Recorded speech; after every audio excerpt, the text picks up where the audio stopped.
Everyone, I am Bushra फलक। I am start class 9 NCERT का chapter 2 का इंट्रोडक्शन। तो चलिए हम लोग स्टार्ट करते हैं। तो पहला है पॉलिनोमियल। पॉलिनोमियल क्या होता है? An algebraic expression in which the power of variable is whole number. अब ऐसा अलजेब्रिक एक्सप्रेशन जिसमें वेरिएबल का पावर होल नंबर होगा तो उसे पॉलिनोमियल कहेंगे। अब कौन कौन से नंबर? जैसे for example 2x to the power 2 plus 5x plus 6। अब यहाँ पे वेरिएबल टर्म क्या है? वेरिएबल टर्म है x के ऊपर में 2 है। अब ये जो पावर है वो होल नंबर होना चाहिए। पावर जो है होल नंबर होना चाहिए और होल नंबर क्या है? 2 है इसमें, और इसमें पावर क्या है? 1। इसमें पावर 1 है तो ये भी होल नंबर है। ठीक है, तो इस तरह के जितने भी नंबर आएंगे वो पॉलिनोमियल कहलाएंगे। एक और एग्जांपल ले लेते हैं, जैसे x to the power 3 plus x to the power 2 plus 1। इस तरह से भी लिख सकते हैं। ये जो 3 जो है ये भी होल नंबर है और ये वेरिएबल के टर्म के ऊपर में है, और ये भी x टू द पावर 2 भी प्लस 1। ये जो एक्सप्रेशन है अलजेब्रिक एक्सप्रेशन, इसे पॉलिनोमियल कहेंगे। अब नॉन पॉलिनोमियल कौन होगा? नॉन पॉलिनोमियल वैसा होंगे जो होल नंबर नहीं होंगे, वो होल नंबर नहीं होंगे, वो माइनस में होंगे, नेगेटिव में वो होल नंबर होंगे। ठीक है, यहाँ पे एग्जांपल है y प्लस वाई माइनस 1। ये माइनस 1 जो है ये होल नंबर नहीं है, ये नेगेटिव नेचुरल नंबर है। ठीक है, और यहाँ पे अगर बाई में भी आ जाएगा तो ये बाई में लिखे, मतलब फ्रैक्शन में लिखे, या फिर ये -1 करके लिखे, बात एक है, सेम। अगर x के टर्म में या फिर y के टर्म में रूट नहीं आना चाहिए, वेरिएबल के टर्म में रूट नहीं आना चाहिए। अगर वेरिएबल के टर्म में रूट आ जाएगा तो वो भी नॉन पॉलिनोमियल कहलाएगा।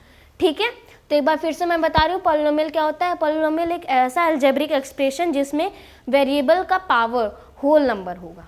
ठीक है, तो अब हम लोग जानेंगे कोफिशिएंट ऑफ x क्या होता है। Coefficient of x square. Coefficient of x square का मतलब क्या है? यहाँ x स्क्वायर के पहले में भी जो नंबर होगा, मतलब x स्क्वायर में मल्टीपल में जो नंबर होगा वो हमारा कोफिशिएंट ऑफ x स्क्वायर होगा। अगर यहाँ पे स्क्वायर नहीं होगा, x होगा। देखिए यहाँ पे कोफिशिएंट ऑफ x, ये जो 2 है ये कोफिशिएंट ऑफ x है। अगर क्वेश्चन में आए कि what is the coefficient of x square, अगर ये कोई भी नंबर दे दे तो x स्क्वायर में मल्टीपल में जो नंबर होगा, ये जो 3x स्क्वायर, ये 3 इंटू एक्स स्क्वायर है ना, तो ये मल्टीपल में आना है 3x स्क्वायर, तो मल्टीपल में जो नंबर होगा वो हमारा आंसर होगा। ठीक है, और ये जिसमें वेरिएबल टर्म नहीं होता है वो सिर्फ कांस्टेंट टर्म कहलाता है। ये क्लियर है? अब जानेंगे डिग्री क्या होता है। The highest power of variable is the polynomial. Polynomial में जो हाईएस्ट पावर होता है उसे डिग्री कहते हैं। For example 3x to the power 3 है प्लस 2x प्लस 5। अब यहाँ पे हाईएस्ट पावर क्या है? यहाँ पे हाईएस्ट पावर 3 है और यहाँ पे 1 है, लेकिन हाईएस्ट पावर तो यहाँ पे 3 है, तो हमारा डिग्री क्या होगा? 3 होगा। हमें हाईएस्ट पावर नहीं लिखना, हम लोग को डिग्री लिखना है। ठीक है, अब यहाँ पे आएगा 3x to the power 10 plus 2x plus 1। अब यहाँ पे हाईएस्ट पावर क्या है? 10, तो हमारा डिग्री हो जाएगा 10। हम लोगों को पॉलिनोमियल में हाईएस्ट पावर देखना, अगर हाईएस्ट पावर जो आंसर मिल गया वो हमारा डिग्री। डिग्री का डिफिनेशन ही है कि the highest power of the polynomial is called degree. ठीक है, अब पॉलिनोमियल्स के भी टाइप होते हैं। The types of polynomial as per terms. Terms के हिसाब पर टाइप्स होते हैं। 4 टाइप के पॉलिनोमियल होते हैं टर्म्स के हिसाब से। पहला है मोनोमियल, मोनोमियल, बाइनोमियल, ट्राइनोमियल और क्वाड्रिनोमियल। मोनोमियल में एक टर्म आता है, for example 3x, 10x, 5x, सिर्फ सिंगल टर्म होगा उसे मोनोमियल कहेंगे। अगर 2 टर्म होगा तो उसे बाइनोमियल कहेंगे, अगर 3 टर्म होगा तो उसे ट्राइनोमियल, 4 टर्म ये क्वाड्रिनोमियल। ठीक है, तो अब बाइनोमियल का एग्जाम्पल क्या होगा? बाइनोमियल का एग्जाम्पल है 2x प्लस 5 या फिर x प्लस 1। इस तरह के जितने भी एग्जाम्पल होंगे वो फिर बाइनोमियल का होंगे। और 4x square plus 3x plus 2, यहाँ पे कितना टर्म है, 1 2 3, 3 टर्म है, मतलब ये ट्राइनोमियल हो गया।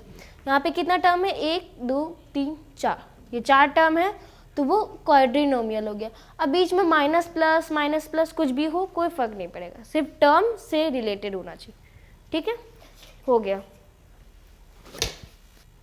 तो अब types of polynomial as per degree, degree के हिसाब से हम लोग पॉलिनोमियल्स के टाइप पढ़ेंगे। पहला टाइप है कांस्टेंट पॉलिनोमियल, दूसरा है लीनियर पॉलिनोमियल, और तीसरा है क्वाड्रेटिक पॉलिनोमियल, और फोर्थ है cubic polynomial, fifth by quadratic polynomial. ठीक है, हम यहाँ पे पॉलिनोमियल नहीं लिखे, आप लिख लीजिएगा, ठीक है।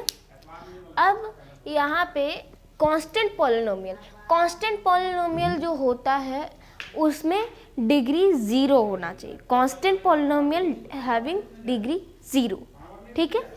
तो यहाँ पे 3x टू द पावर 0 है, 3x टू द पावर 0 हम लोगों ने पढ़ा है कि 3x टू द पावर, अगर x का पावर 0 है तो उसका वैल्यू क्या हो जाएगा, 1।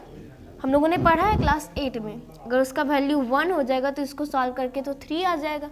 तो ये हमारा कांस्टेंट पॉलिनोमियल हो गया। कांस्टेंट मीन्स पता ही चल रहा है कि ये नंबर कांस्टेंट, ठीक है, इसमें वेरिएबल नहीं है। अब दूसरा है लीनियर, यहाँ पे लीनियर,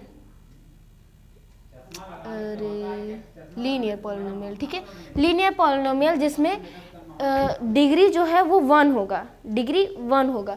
पहला एग्जांपल है 2x प्लस 1, इसमें डिग्री क्या बता रहा है वेरिएबल में 1।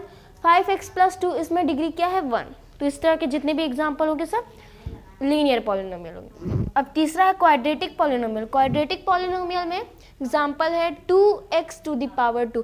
क्वाड्रेटिक पॉलिनोमियल में ना हाँ, क्वाड्रेटिक पॉलिनोमियल में डिग्री 2 होना चाहिए, 2 डिग्री होना चाहिए, मतलब 2 डिग्री होना चाहिए। यहाँ पे देखा हुआ है 2x to the power 0, sorry 2, यहाँ पे x के पावर क्या है 2, तो ये हो गया क्वाड्रेटिक पॉलिनोमियल। अगर यहाँ पे 1 होता तो ये लीनियर पॉलिनोमियल हो जाता, ठीक है। x to the power 2x to the power 2 plus 3x plus 1, ये हमारा quadratic polynomial. Quadratic polynomial is a degree having 2 degree, ठीक है। अब फोर्थ में है